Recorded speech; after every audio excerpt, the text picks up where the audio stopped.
European society put agriculture at the top of the scale of evolutionary development, so First Nations to the Europeans look uncivilized.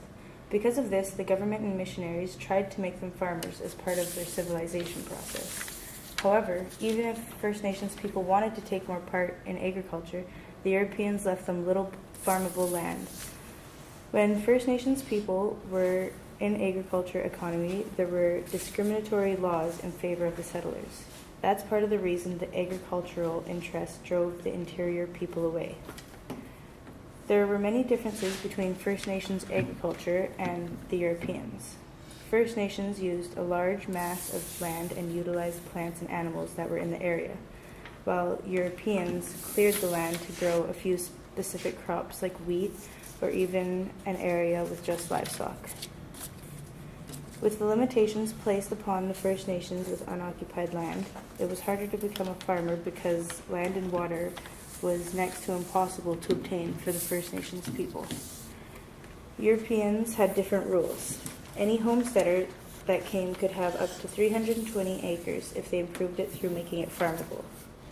Through the 1860s to 1870s, many settlers arrived and took the prohibited land, like the First Nations burial grounds and village sites. The First Nations tried to seek justice, but then they realized that the system was against them. First Nations, after the smallpox epidemic, had hoped to be getting back on their feet, only to realize that their land and animals are disappearing because of the expanding farmland. When the Fraser River salmon run failed in 1879, Chief William printed a letter stating that his men were going to starve because the Europeans had taken their land and animals. His men were angry and they planned to not leave peacefully. He said, "I am an Indian chief and my people are threatened by starvation. The white men have taken all the land and fish. The country was ours and now it's gone. My people will not starve in peace." First Nations were involved in agriculture in 3 ways. Subsistence farming, which was to provide food for the family, was the most common of the 3. Commercial farming, which hit its stride from 1890 to 1920. First Nations had a hard time with commercial farming, while other farmers were having trouble because of World War I, the First Nations were facing difficulty because they weren't allowed to expand. First Nations farmers could not get irrigation because they weren't allowed to hold a water license. Then the realization came that they could be instead working on a farm as laborers.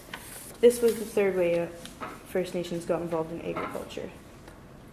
Working as laborers for big farms better suited First Nations' lifestyle because they could work with the seasons and continue participating in traditional seasonal activities.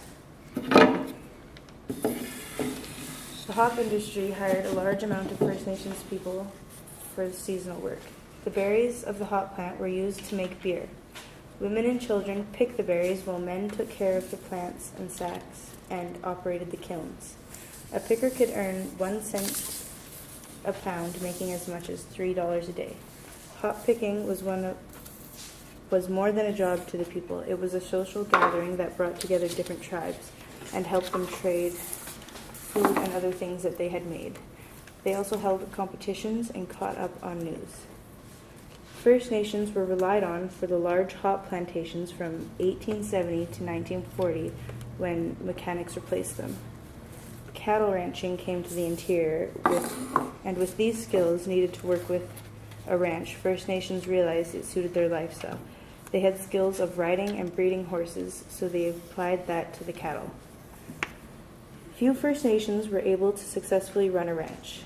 Napoleon Thomas was one of these few. Although he signed Treaty 8, he had to give up his Indian status and rights to preempt the land for ranching.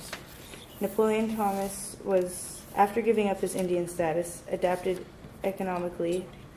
Miss Thomas was known for her moccasins and jackets. His sons were known for more traditional things such as hunting, tracking, cattle handling, and rodeo performing.